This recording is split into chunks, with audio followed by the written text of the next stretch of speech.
Okay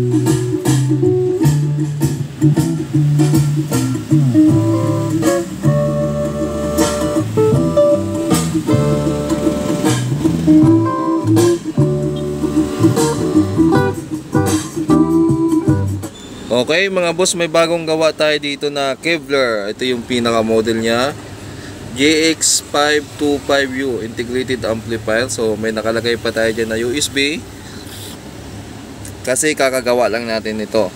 Ngayon i-review natin kasi first time ko lang din makapag-repair ng ganitong model. At pansin ko parang isa to sa mga naunang modelo ng Kevlar. USB pa siya, wala pang Bluetooth o wala pang So kung titingnan nyo, yung pinaka-common na gamit ng Kevlar na metal yung pinaka front panel niya, kasama na sa kaha. Yan, bakal. Or ano ba dito tawag? Lata, asero, o kung ano man, tapaludo. Yan. So hindi siya aluminum katulad ng mga traditional na amplifier.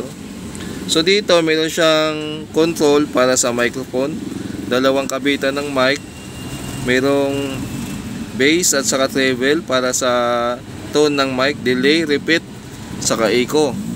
Then yung volume mismo ng mic. Sa taas naman, speaker selector, input selector, loudness, at saka yung tone ng music, saka volume.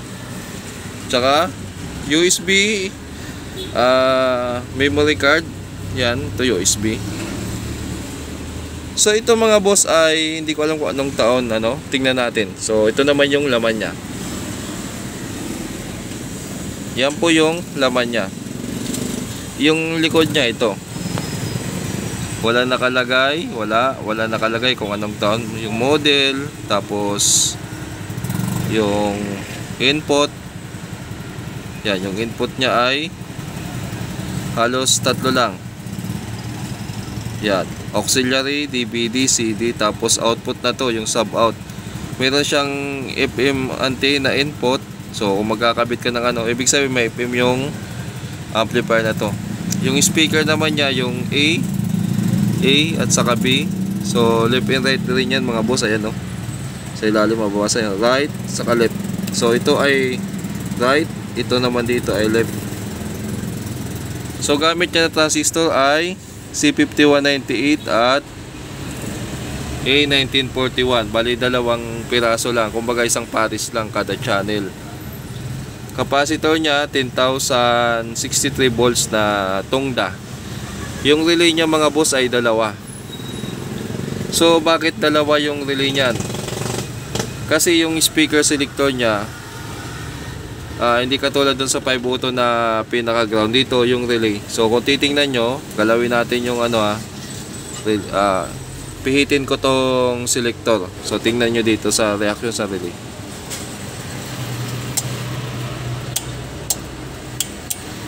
So mapapansin nyo gumagalaw yung relay, ayan patay. So hindi gaanong kita dito. Ayan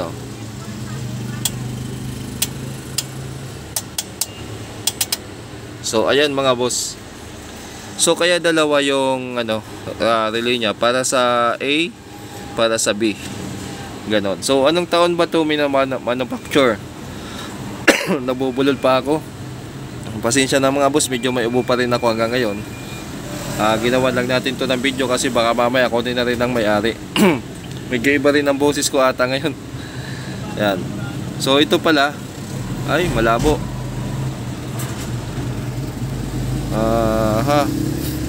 GX525U APCB 2013-03-19. So March 19, 2013 pa yung amplifier na to. Tama ba? Tingnan natin sa ibang board. Ayan So ganun din, 2013 yung nakalagay. Ganun din sa ilalim ata. Tingnan natin. Same. Yung supply naman ang titingnan natin kung ilang volts yung nito. Tanggalin muna natin to. So dito naman, tingnan natin yung supply dito. Papakamayin natin.